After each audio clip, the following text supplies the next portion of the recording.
जिस दिन से हमने देखा था हरिद्वार में एक हेट स्पीच हुआ था जहां पर नरसिंहानंद त्यागी और कई सारे लोगों ने मुसलमानों के नरसिंगार की बात की थी। अपेक्स कोर्ट ने इस बात को लेते हुए 100 मोटर केस दाखिल किया गया था। उसके बाद में उत्तराखंड पुलिस ने नरसिंहानंद का दोनों का अरेस्ट हुआ था। अगर कर्नाटका की बात करें तो 2 दिन पहले हमने देखा था कि नरदगुन में एक बच्चे के वहां पे एक डेथ हो जाती है इसी ह्यूमन राइट को वायलेशन को लेकर। 2 दिन पहले हमने और एक इंसिडेंट हमने देखा था कि श्रीरंगपटना में एक स्वामी जी जाता है मस्जिद आला के सामने खड़कर एक वीडियो बनाता और यह दिखाता मस्जिद को हाथ दिखाकर कि मस्जिद से पहले मंदिर हुआ करता था। तो कर्नाटका की पुलिस फौरन अमल में आ जाती है और उस स्वामी को अरेस्ट भी कर लेती है। जिस तरह के ह्यूमन राइट्स के वायलेशन के केस आज हम देख रहे हैं, इस बारे में आवाज उठाते हुए इंडिया के फॉर्मर यूनियन मिनिस्टर और कर्नाटका लेजिस्लेटिव काउंसिल के मेंबर और कांग्रेस के बड़े नेता सीएम इब्राहिम ने आज एक प्रेस कॉन्फ्रेंस मुनक्किद की जिसमें उन्होंने तमाम चीजों की वजाहत की और कर्नाटका गवर्नमेंट से मांग की कि जिस बच्चे की डेथ हुई है नरगुन में, उस बच्चे की फैमिली को 10 लाख रुपए का मुआवजा दिया जाए। और इस तरह के ह्यूमन राइट्स के जो वायलेशन के केस होते हैं इसमें गुंडा एक्ट में इन लोगों को अरेस्ट किया जाए। आइए देखते हैं इस प्रेस कॉन्फ्रेंस में कि सीएम इब्राहिम साहब इस बारे में क्या कहते हैं। कल नरगुन में जो है एक 18 साल का बच्चा फिरका परस्तों के हाथ शहीद हुआ। बिल्कुल गरीब घर का बच्चा है। फौरन DG law and order Pratap Reddy को बात करने के बाद एसपी गदग और डीसी गदग जो है नरगुन को जाके जो है फौरन 3 लोगों को गिरफ्तार किए हैं और अभी 12 लोग गिरफ्तार होना है।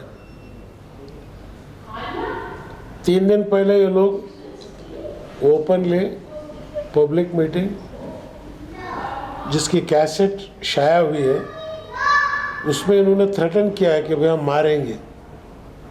वो कैसेट आने के बाद अगर पुलिस इनको गिरफ्तार करती तो आज जो है वो बच्चा मरता नहीं था। रियासत कर्नाटक को यूपी मॉडल बनाने की कोशिश चंद फिरका परस्त कर रहे हैं, वो कामयाब नहीं होंगे। यूपी अलग है, कर्नाटक अलग है।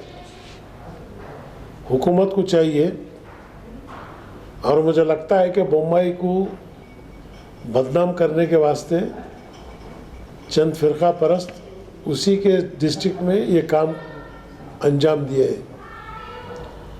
और मैं वहाँ लोकल पुलिस फौरन एक्शन ली है। अगर यही एक्शन कैसेट के बाद अगर लेते तो इतना बड़ा हादसा नहीं होता। दूसरा बच्चा सीरियस है, हॉस्पिटल में है। ये जो मरा है फौरन 10 लाख रुपए गवर्नमेंट उसे कॉम्पनसेशन दे क्योंकि ये गवर्नमेंट की गलती है।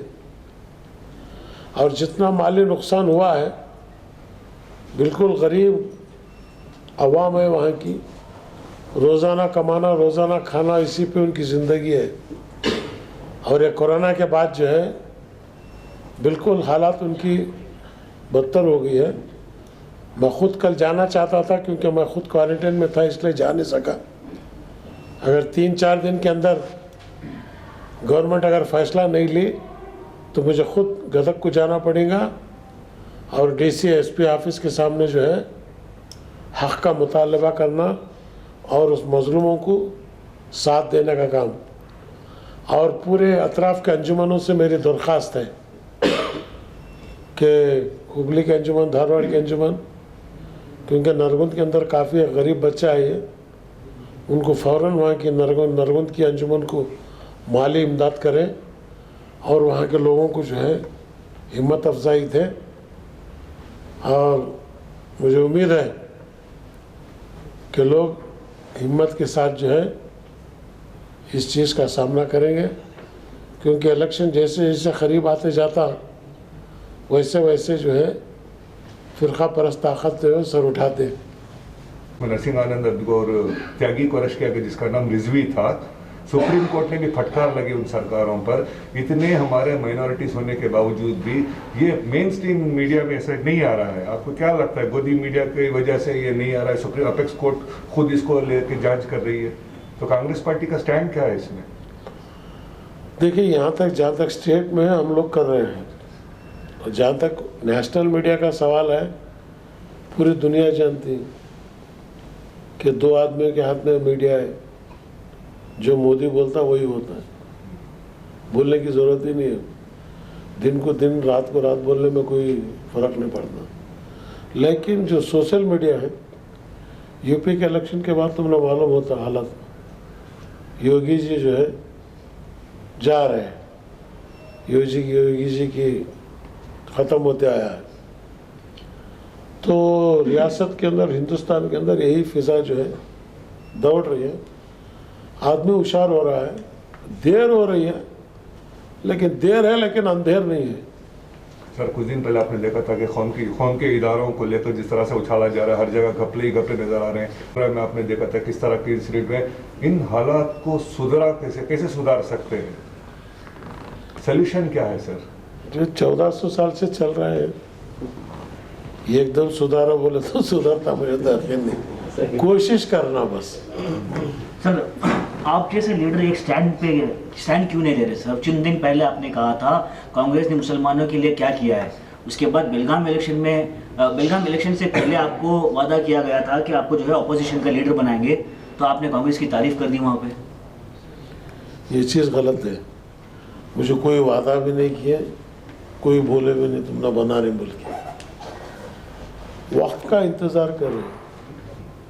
देखिए, हर चीज़ को भी जो है उंगलना, सेहत वाले तो स्टेपस ना उंगलना, रोड पे उंगल लग जाती क्या मैं पेट सो उंगल लग जाने जब आएगा पुल आएगा, जब उंगलने की बात करेंगे।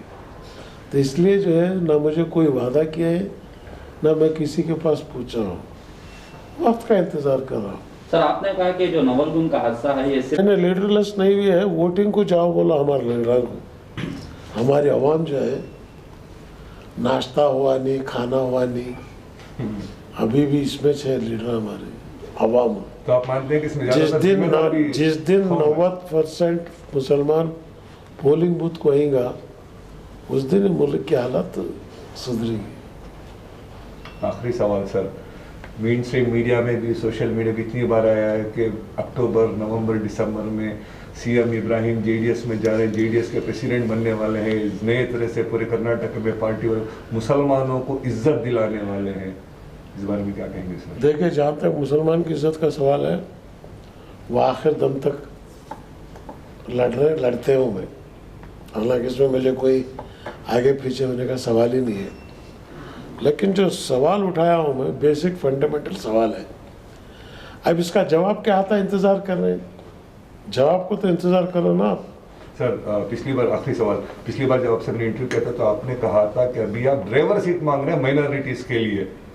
बिल्कुल, उसका खुलासा करें। अभी भी माइनॉरिटी को ड्राइविंग सीट ही पूछ रहे हैं हमें, कंडक्टर सीट में नहीं है। क्या वो driving seat home minister driving नहीं, वो ministry, home ministry decision making के अंदर जो है पार्टिसिपेशन करना, जगह नहीं पूछ रहे हमें। जहाँ फैसले होते हैं, फैसलों के अंदर तुम्हारा हिस्सेदारी रहना। You should be the part of the decision making, उसमें हिस्सा दे बोल रहे हैं हमें। जो डिसीजन लेते हैं, और वो डिसीजन मेकिंग में कौन कौन है, उसमें जो है मुस्लिम्स भी जो है, ही मस्ट हैव हिज से।